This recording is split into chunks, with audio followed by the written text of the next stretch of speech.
everybody, and welcome back to our Politico Agriculture and Food Summit. I'm delighted to introduce this TED Talk with a very exciting guest. We will be talking to, and we're hearing from, Pasi Vainikka, who is the co-founder and CEO of Solar Foods. I think it's fair to say this company is at the cutting edge of food technology. And before I give the floor to Pasi, I just want to give a quick reminder that all our guests can submit questions via our app, which is up and running. You can also tweet about this event using the hashtag #PoliticoAgriFood. We also have a poll running throughout this little section, and the question which I came up with, pretty basic question, but be interested to hear what you think: is non-agricultural protein really the future of food? So now, without further ado, let me introduce Pasi, who's going to play us a little video presentation first, and then we'll have a TED Talk, and then I will speak to Pasi and ask him a few questions. This is our world, our home, and for thousands of years it has been bound by the burdens of conventional food production. Today, over 40% of all habitable land on Earth is used to produce livestock. Global fish catch peaked over 20 years ago. Our planet's resources are dwindling. Until now. There is a way to turn fields back to grasslands, pastures back to forests, deserts to food farms, without sacrificing our freedom of choice as consumers. By harvesting CO2 and combining it with water and nutrients, we are creating natural protein out of thin air.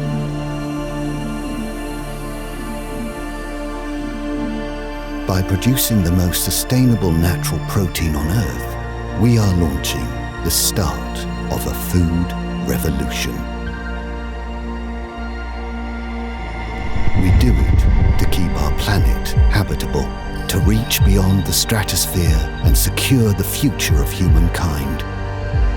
We do it to break free. The liberation of protein production starts now.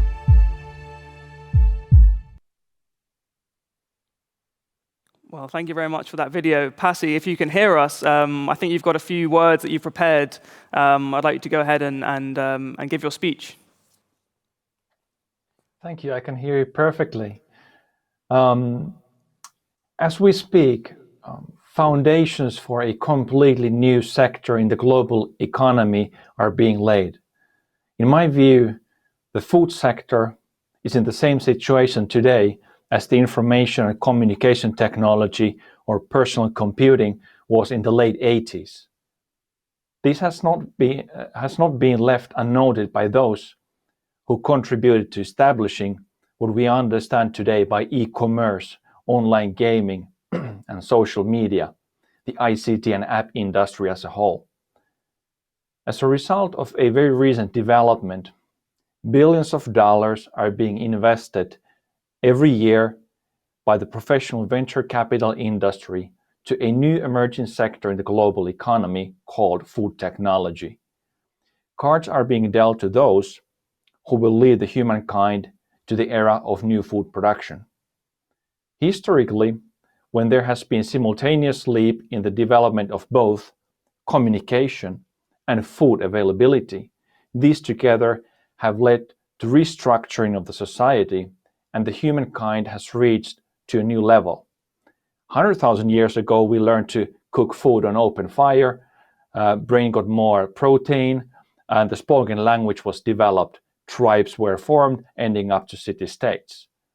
Then, about 10,000 years ago, we learned to practice agriculture. Suddenly, we had spare time, we had a lot of food in those terms, and basically, written language was developed that enabled Stone Age to ending up to a societal structure, for example, as the Roman Empire. We've lived until today the industrial era. Suddenly we had a lot of energy available through fossil fuels. We were able to produce fertilizers, especially after the Second World War, that resulted in skyrocketing yields per hectare in agriculture. Through TV and radio, we were able to form a new kind of a societal bound or structure called globalization. Now we are entering the fourth wave with the internet, and in particular the social media. A new layer of information through mobile devices.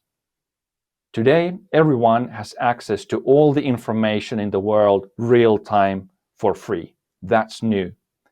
I believe we're experiencing the first impacts of this fourth wave of communication in our societal structures. Meanwhile, in food tech, in these times when technology is developing probably faster than ever, in just a handful of years, the man has learned how to produce milk without a cow, egg without chicken, and meat without killing. Solar Foods is one example of this development. We have developed platform technology through which we can provide a new harvest, a completely new protein to the humankind. In these, some say, post-truth times, with multiple simultaneous environmental conflicts, where alternative facts are being spread, it is of utmost importance, in my view, scientists step forward to show science is like magic, but real. Thank you. Okay, thank you very much, Pasi. That was an anthropological history and tour of the world. But let's come back to your company. You're a Finnish startup, and I want everyone who's listening and who hasn't had a chance to read about your company to really understand concretely what it's about. So, what is the food that you are going to be producing, and where does it come from? It's a microbe. It's using electricity to split water into hydrogen and oxygen. Just give us a non-scientist's explainer in a 1 minute's time on what you're all about. Instead of producing plants or animals that are multicellular, we are producing single cells through a technology called gas fermentation, similar to winemaking. In winemaking, you have fermenter, you put in sugars liquid from grapes, for example, you add yeast. That makes alcohol to the surrounding liquid. We do the same. Our microbe that we have found naturally curing from the Finnish soil also swims in a fermenter, but it doesn't eat sugar. It eats hydrogen that we make from water by splitting it with electricity. That's where the energy is charged. Instead of sunlight, this microbe eats hydrogen, and we capture CO2 from the air, which we feed also in the fermenter. And then the organism just multiplies and grows. We take the product liquid out, dry it, and you end up with a powder that is 65% protein, carbs, and fats.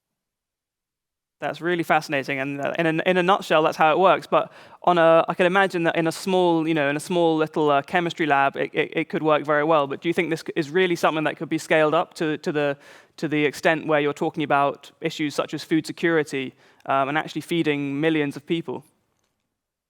Absolutely. The boring side of the technology is it's just fermentation. We've done that historically for so a long time, and lactic acid bacteria, for example, this medicine is produced with a similar kind of technologies, and basically our technology, they would look as breweries, micro or larger breweries, and we have done pre-engineering for our demo factory that will produce 100 tons of protein per year, and actually we expect that to be operational in 30 months from today. I didn't quite hear what you said there. So you've got your first factory, which isn't quite ready yet, but you're saying that will hopefully be available when? In 30 months.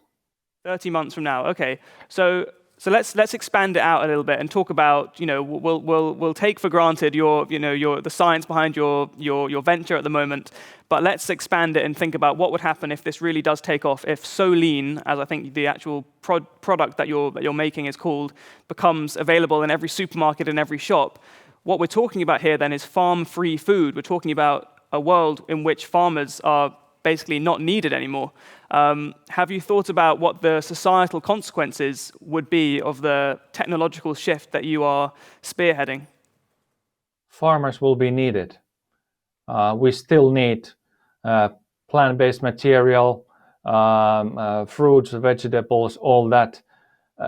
We do have, as a humankind, one problem, which is the industrialization of animal production.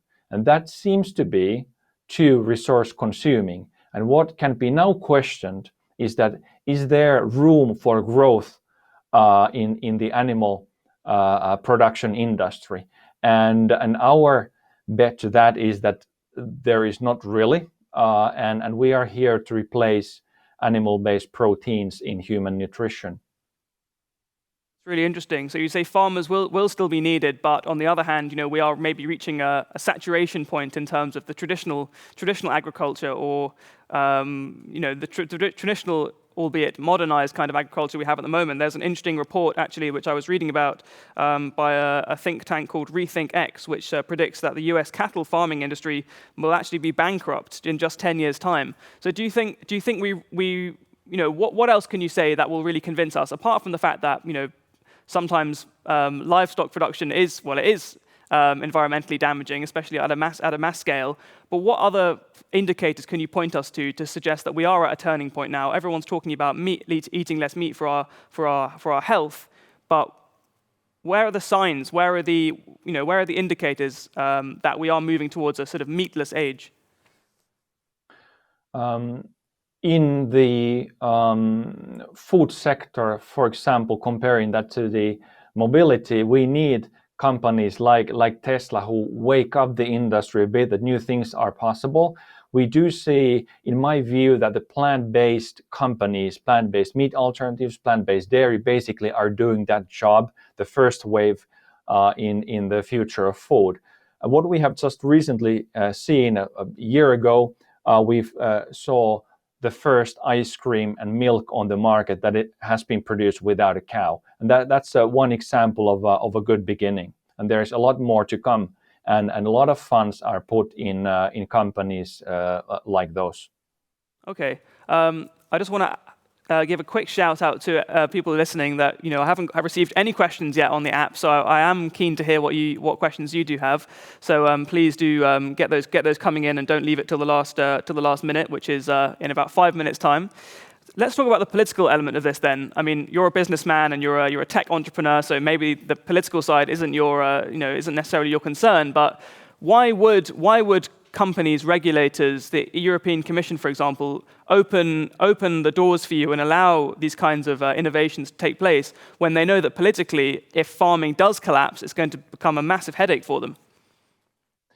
The first thing to acknowledge is that farming is not going anywhere. The problem is the inefficiency of, sorry to point the finger, but the inefficiency in animal keeping is just fundamental, and we need to do something about it. With the increasing standard of living, with the increasing population, that has always led to the increasing consumption of animal-based proteins. But farmers will have a job to do also in the future.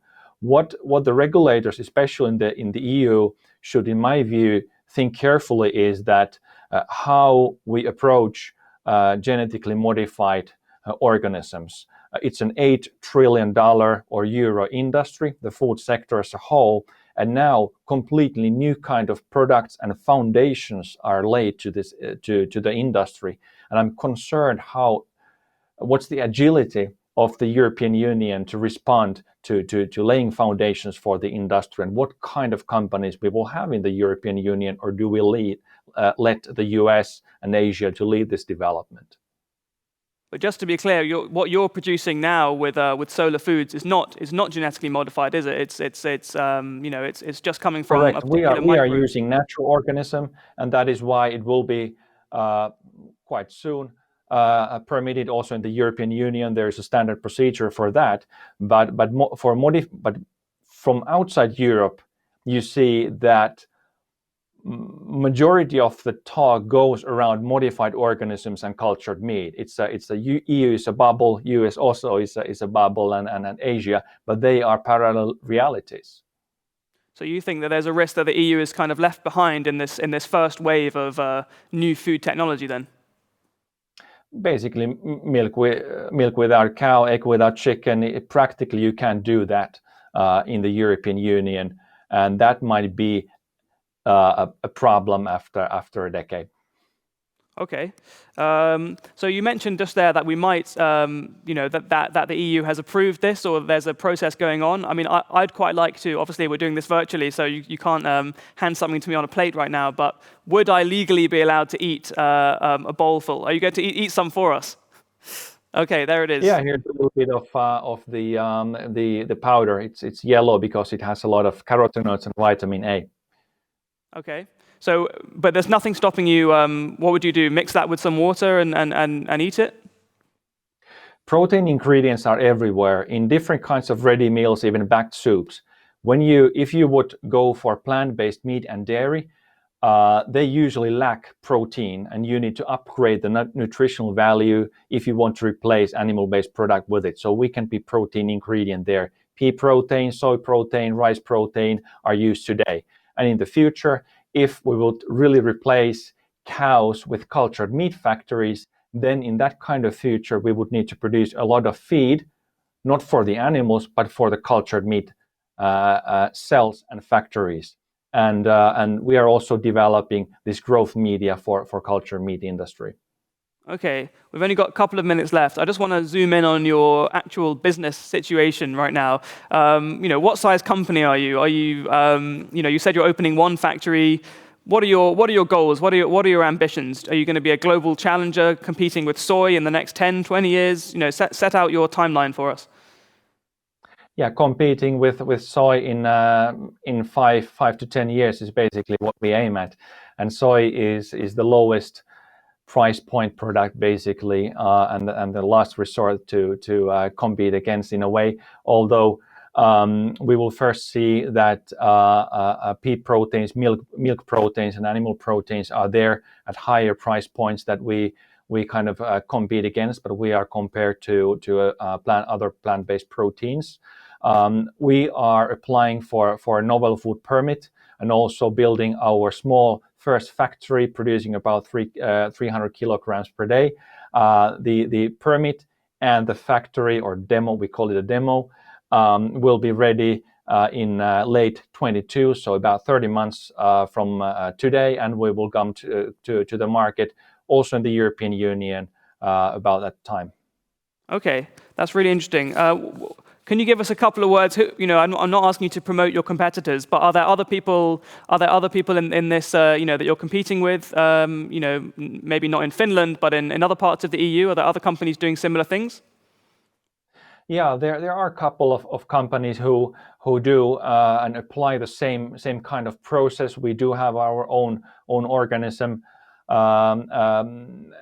and we aim for food. Some look more carefully to produce fish meal or meal for feed for animals, but that's in our view too low price point, and we aim at for high grade quality and human consumption.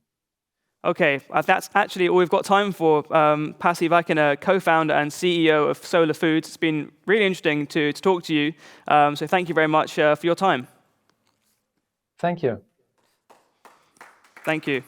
Okay, it now falls to me to introduce our next event. Although it won't be starting straight away, it'll be starting in around 10 minutes' time. We are lucky to be able to interview Emmanuel Faber, who is or I should pronounce that in the French way, Emmanuel Faber, who is the chairman of the board and CEO of Danone. So my colleague Marion Soletti will be speaking to Emmanuel in just a few minutes. So don't turn off the screen yet.